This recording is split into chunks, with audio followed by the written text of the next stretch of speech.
100 ரூபாய்க்கு ஃபார்ம் கொடுப்பியா? திமுக அதிமுக கொடுப்பியா? டேய், 100 ரூபாய்க்கு ஃபார்ம் வாங்கி உள்ள படிச்சு பாத்தியா நீ? உள்ள என்ன போட்டிருக்காங்க? 10,000 ரூபாய் தொகை கட்டி இந்த ஃபார்மை ஃபில் பண்ணி கொடுங்க. அது ஒரு அவங்க சொல்ற மாதிரி வீதியில போறவங்க அந்த ஃபார்ம் வாங்கினாங்க, அவங்களுக்கு தெரியலங்கிறது நான் ஒத்துக்கிறேன். மாவட்ட செயலர் பார்த்துட்டு கதறான்.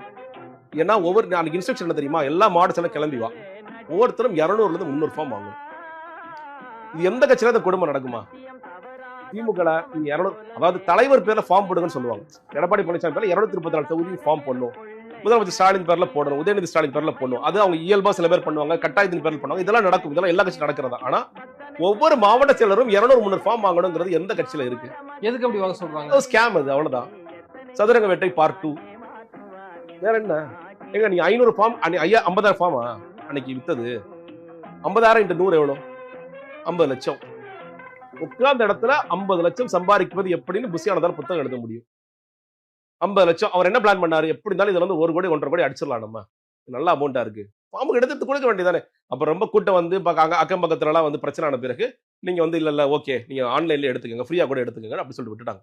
ஆனா அந்த ஃபார்ம் நீங்க திறந்து பாத்தீங்கன்னா 10,000 ரூபாய் நீங்க கட்டி ஆகணும் அப்படின்னு எத்தனை பேருக்கு தெரியும்? இன்னொன்னு, 2வது நாள் இயல்பாவே கூட்டம் குறைஞ்சிருக்கும். எங்க 10,000 கட்டி எப்படிங்க வர முடியும்னு சொல்லி அவனே குறைஞ்சிருப்பான். ஏன்னா நியூஸ்ல ஃபர்ஸ்ட் வரல, ஃபர்ஸ்ட் வந்தது 100 ரூபாய்க்கு விற்கிறாங்க. அது ஒரு கலெக்ஷன் தானே.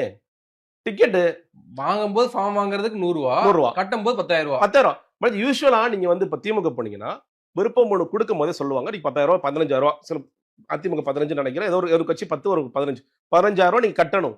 அதை முதலே சொல்லிடுவாங்க. எல்லாருக்கும் இயல்பாவும் தெரியும், விருப்பம் மனு வாங்குறதுக்கு 15,000 கட்டணுங்கிறது தெரியும்.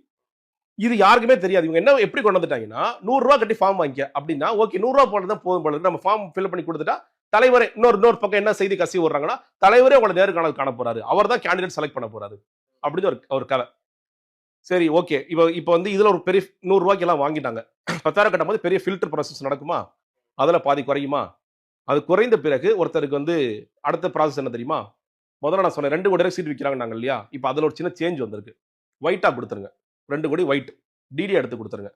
ஏன்னா இன்னைக்கு சிபிஐ, சிபிஎஃப்சி, ஐடி வரைக்கும் எல்லா பக்கமும் பிரச்சனை இருக்கு. பிரச்சனை இல்லாத ஒரே இடம் இடி மட்டும்தான். இடி எடுத்து உள்ள வந்துருவான், புசியானது பிடிச்சிருவான். அதனால ஒயிட்டா 2 crores கொடுத்துருங்க. ஒரு ஒரு ரொம்ப கொஞ்சம் பிரபலமான ஒரு முன்னாள் அதிகாரி ஒருத்தர் போறாரு, போயிட்டு எனக்கு இந்த சவுதியில சீட் வேணுங்க. அப்படியாமா? சரிம்மா 1 கோடி ரூபாய் டிடி எடுத்து கொடுங்கம்மா. சரி அப்ப எனக்கு சீட்டு கிடைக்காட்டி காசு திரும்ப கொடுத்துருவீங்களா? அதை எப்படி கொடுப்போம்? ஏன்னா நீங்க வாய் வார்த்தையா சொல்லும் போதுதான் நீங்க இந்த சீட்டுக்குன்னு சொல்றீங்க. ஆனா டிடியா என்ன கொடுப்பீங்க? பார்ட்டி ஃபண்டுக்கு கொடுக்குறீங்க. நீங்க பார்ட்டி ஃபண்ட் வந்து முதல் வாய்க்குள்ள போயிடுச்சு, முதல் வாயில இருந்து எப்படி பிடுங்குவீங்க நீங்க? அது வராது. இது எந்த சக்தி? தூய சக்தி.